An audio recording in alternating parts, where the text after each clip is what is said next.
हा आणि 10 वाजेपासून आम्ही एकदम मोकळं फ्रेश होतो, तोंड बिंड धुवून एकदम बसून निवांत.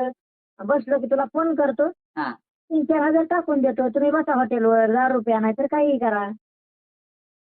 तुझ्या अकाउंटला टाकतो बस का. आणि जर नाही टाकला तर काय करावं मग?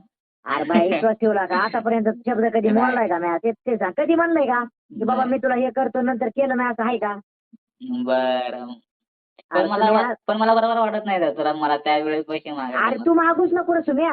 हा फक्त मला एखादा मॅसेज जरी केला का आम्ही बसलो हा तरी पण मी टाकून देतो. नाहीतरी माझ्या ध्यानात असणारच आहे ना पोरं पोहोचलेत का नाही. मी तुम्हाला कॉल करणार नाही का कुठं वर गेलेत काय.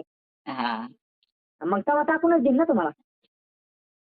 बघा 3-4 जर टाकशील ना आठवणीला. अरे बाय 100% टाकतो. काहीच त्यात डाऊट नाही बाया. बरं. बरं तू सांग आतापर्यंत मी तुला म्हणलंय नाही हे मी नाही ते करतो नाही ते गोष्ट वेगळी आणि आहे. तसं नाही हा मग त्यावेळी तो आमच्या सोबत होता. आता तू लांब आहेस रे. अरे बाय आता बी तुमच्या सोबतच आहे. आपण काय कुठं काय लांब नाही चाललो. आता मी तुला तेव्हा सबंध धरू शकत होतो. आता नाही धरू शकत. आता तुम्ही तुमच्या घरी यायचा. आता हाणतील आम्हाला तिथं गेलं तरी. अरे नाही भया आला का आपली दुसरी दुसरी सुम्या. आपण काय आजचे मित्र नाहीत.